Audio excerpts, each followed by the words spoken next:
Perkenalkan, nama lengkap saya Maria Elvina Todang, semester 4 ruangan 1.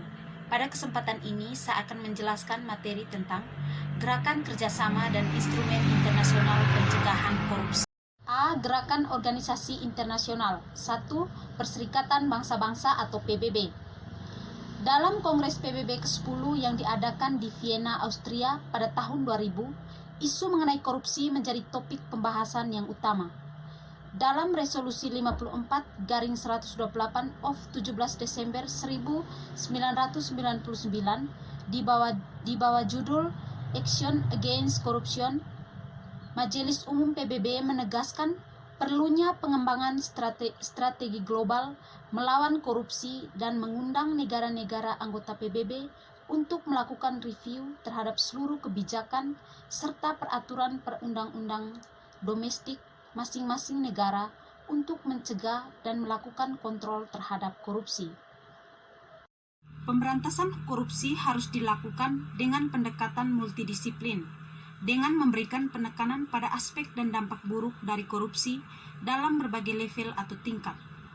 Pemberantasan juga dilakukan dengan mengeluarkan kebijakan pencegahan korupsi, baik tingkat nasional maupun internasional, mengembangkan cara atau praktik pencegahan, serta memberikan contoh pencegahan korupsi yang efektif di berbagai negara.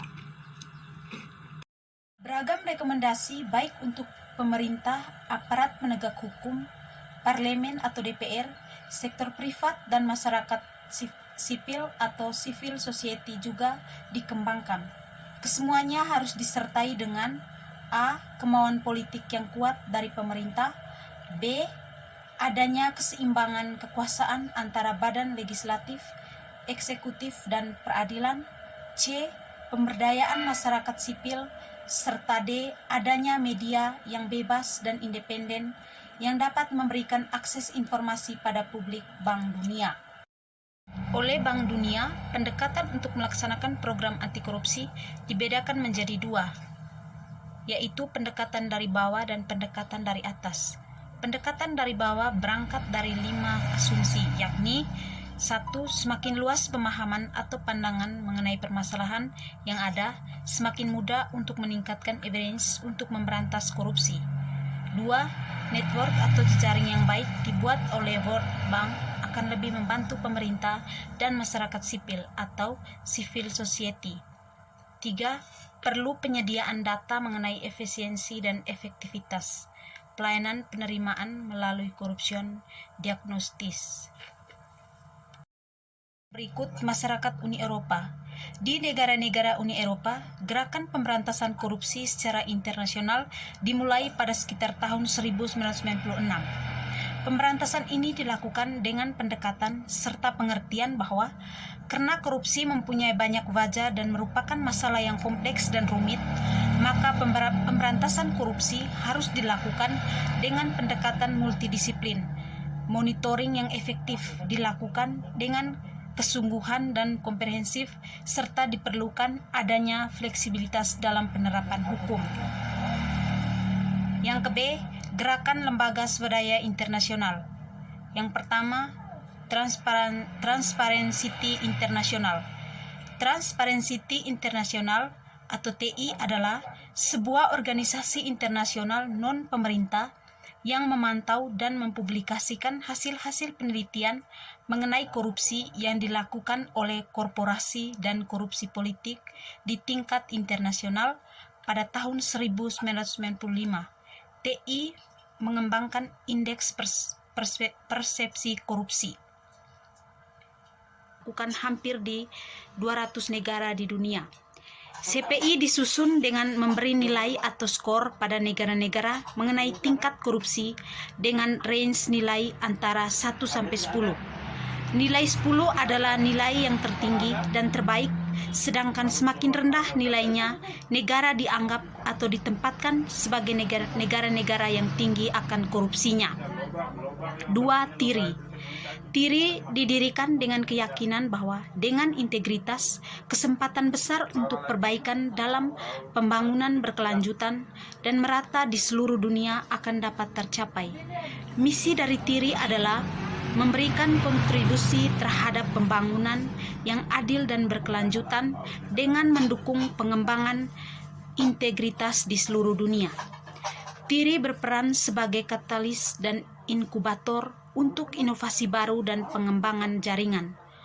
Organisasi ini bekerja dengan pemerintah, kalangan bisnis, akademis, dan masyarakat sipil melakukan sharing keahlian dan wawasan untuk mengembangkan pengetahuan dan keterampilan praktik yang diperlukan untuk mengatasi korupsi dan mempromosikan integritas.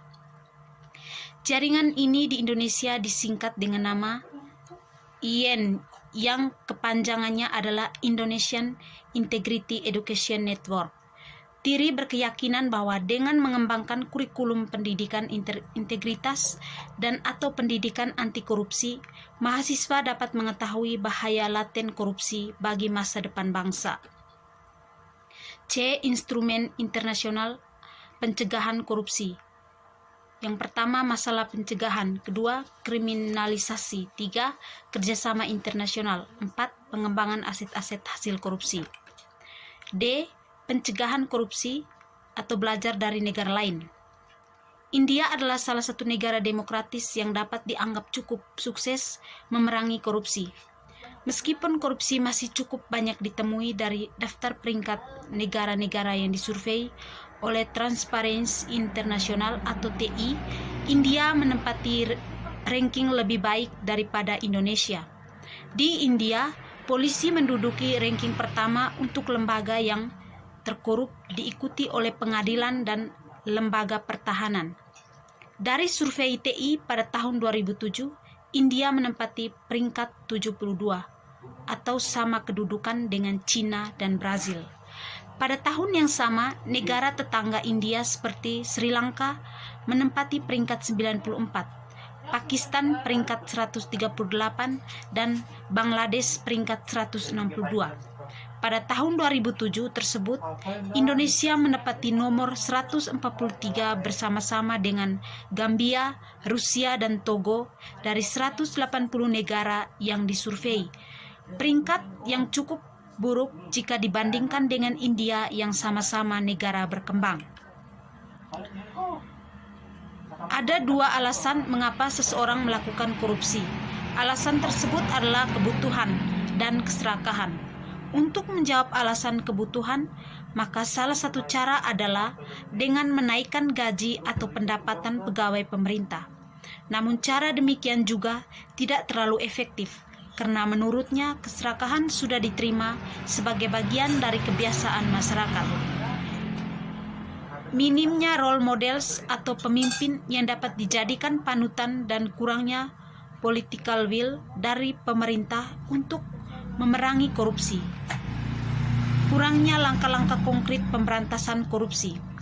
Lambatnya mekanisme investigasi dan pemeriksaan pengadilan sehingga diperlukan lembaga netral yang independen untuk memberantas korupsi. Lambatnya mekanisme investigasi dan pemeriksaan pengadilan sehingga diperlukan lembaga netral yang independen untuk memberantas. Selain India, salah satu lembaga pemberantasan korupsi yang cukup sukses memberantas korupsi adalah Independent Commission Against Corruption di Hong Kong. Tony Koch, mantan komisaris Independent Commission Against Corruption, mengatakan bahwa salah satu kunci sukses pemberantasan korupsi adalah adanya lembaga anti korupsi yang berdedikasi, independen, dan bebas dari politisasi. Faktor-faktor keberhasilan yang dicapai oleh Independent Commission Against Corruption dalam melaksanakan misinya adalah sebagai lembaga yang independen, dia bertanggung jawab langsung pada kepala pemerintahan. Hal ini menyebabkan Independent Commission Against Corruption bebas dari segala campur tangan pihak manapun pada saat melakukan penyelidikan suatu kasus. Prinsipnya, pada saat lembaga ini mencurigai adanya dugaan korupsi, maka langsung melaksanakan tugasnya tanpa ragu atau takut. Independent Commission Against Corruption merupakan lembaga pertama di dunia yang merekam menggunakan video terhadap investigasi semua tersangka korupsi.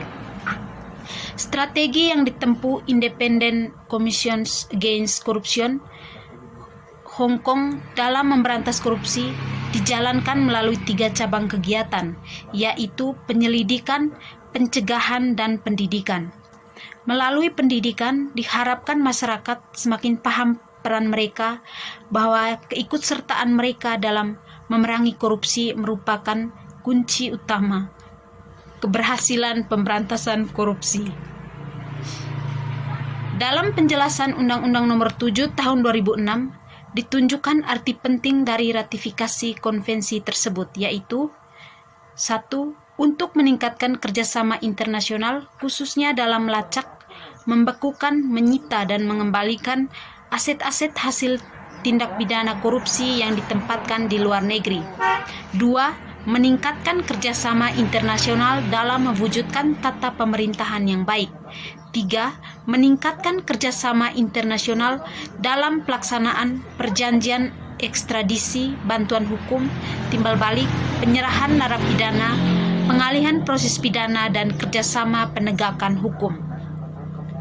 4. Mendorong terjalinnya kerjasama teknis dan pertukaran informasi dalam pencegahan dan pemberantasan tindakan pidana korupsi di bawah payung kerjasama pembangunan ekonomi dan bantuan teknis pada lingkup bilateral, regional, dan multilateral. 5. Perlunya harmonisasi peraturan perundang-undang nasional dalam pencegahan dan pemberantasan korupsi.